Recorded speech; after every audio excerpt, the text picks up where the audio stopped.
New customers are driving revenue of micro-investing platform Raiz, which jumped by 14% to $6.1 million in the third quarter of the financial year. And the platform is coming off a pretty solid period of share price appreciation as well. So where to from here? CEO Brendan Malone joins me here in studio. Brendan, welcome. Thank you so much for joining us. Good to be here, Nadine.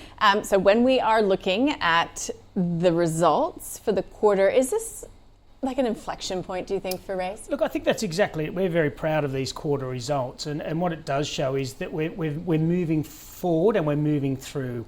We've had some history over the past couple of years where we've cleaned up. We're really focused now on the Australian business, and the growth in the customer numbers and obviously the revenue that comes with it has been very positive for the hard work the team's been putting in the last sort of 6 to 12 months. So how does the model hold up through the cycles? Because yes, we've had rate cuts, but that is in anticipation of weakness in the economy, and it's taken a little while for the consumer to really, find our feet again. Yeah, I think just when you think about Raiz, we built the business on two core foundations. The first one is small amounts consistently over time add up, and we've now got over $1.6 billion worth of funds on there. But it's also the use of technology. So everybody's got his time constraints, so they leverage the technology to save and invest. So what we do with our recurring deposits is $1 a day, $1 a week, $1 a month. So no matter what the education, the financial experience we are trying to give every Australian in the palm of their hands is, no matter what happens with the markets, and we've seen Brexit, we've seen Trump 1.0, we've seen COVID, we've seen Trump 2.0, we've seen Liberation Day. The messaging that we're getting out there to our customers is continually deposit, continually save, and that's a reflection of our net inflows over the period as well. Okay, now I mentioned active customers in the intro.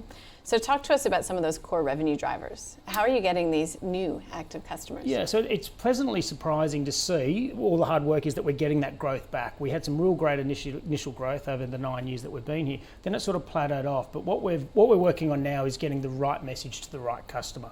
And we really have customers. We've got a Raiz Kids account, so we've got over 50,000 accounts there, right the way up to superannuation accounts. And that covers everybody across their journey of their lifestyle. So we're focusing the message and the acquisition of those, of anything that we do. It's simple. It's not a product flog, it's an education flog. And we want people to understand what's in it for them, why Raiz for them. So average revenue per user, ARPU, is looking strong in the quarter, grew, but are there levers that you can continue to pull to drive that higher? I think there is. When you look across where our revenue streams are coming from, the first one's the maintenance fee, which is the flat fee of say $4.50. The second one's the account management fee, which is if your account's over 20,000 or 25,000, it's more of an asset under management fee.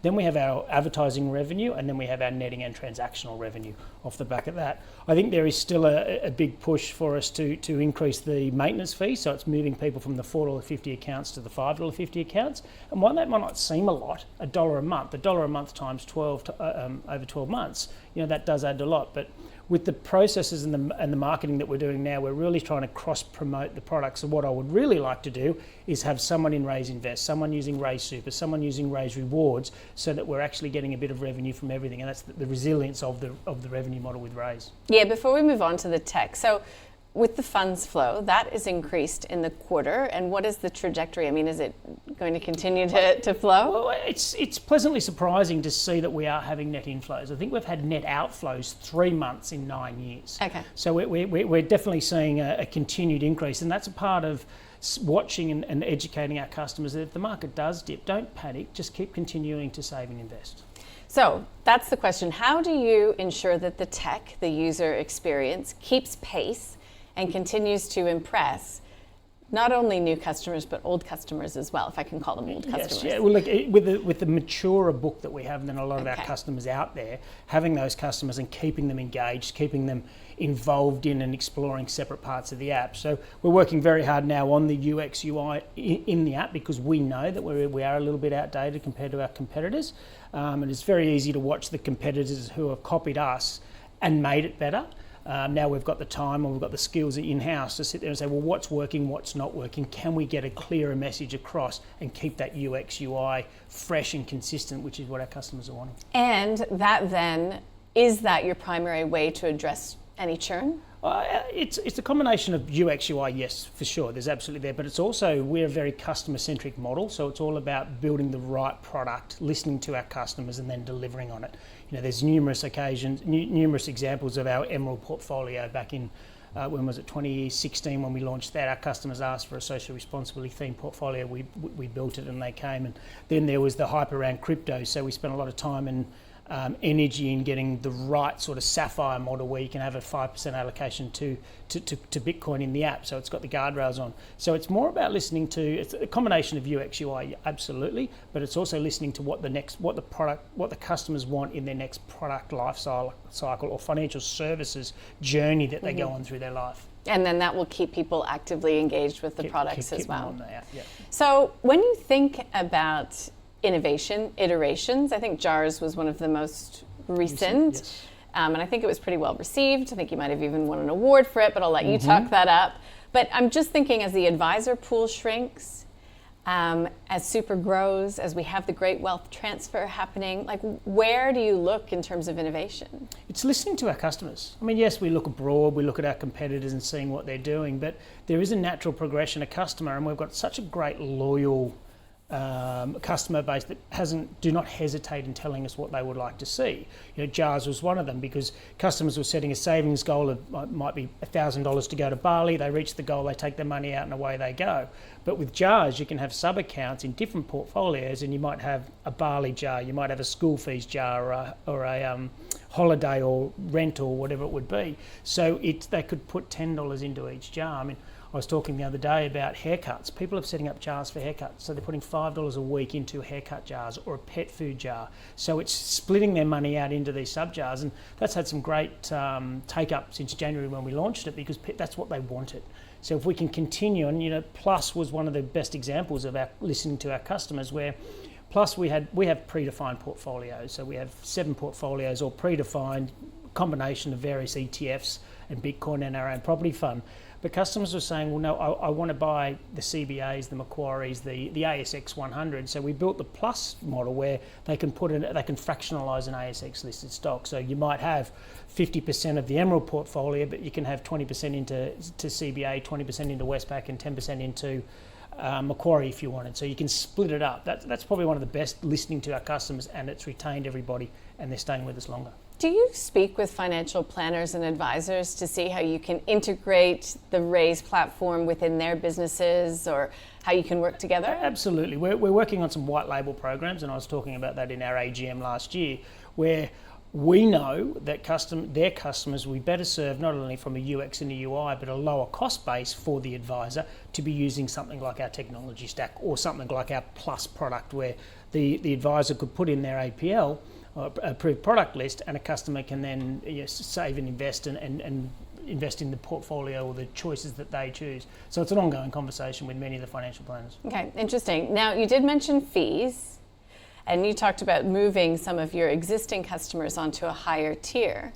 But I don't think you choose broker or charge brokerage, for example, if you're looking to buy the ASX stock. So, I mean, is this just like a race to the bottom for fees? Well, we've always been brokerage free. So we use something like our maintenance fee, which would be a flat $4.50. So for as many deposits as you like, as many withdrawals, what we call rebalancing and switching. So you might be in the Emerald portfolio, or you might be in the aggressive portfolio on Liberation Day panics. So you jump down the curve and you go into the risk. So that rebalancing, it includes all of that. So that's $4.50. If you use our Plus product, it's $5.50 for as many buys and sells into the ASX 100, 48 ETFs, Bitcoin, or our property fund. So it allows people to get in and get a feel for it. So we've never charged brokerage. I don't want to get involved in the race to the bottom of brokerage, but I think with the scale and the system that we've got now, and back to the start of the conversation, we are at the inflection point, because we've got 327,000 monthly active users supporting the tech, giving us ideas.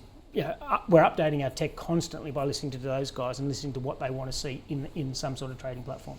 You sort of alluded to having some of that skill set in-house now. Is that in Australia? Is it difficult to find people right now?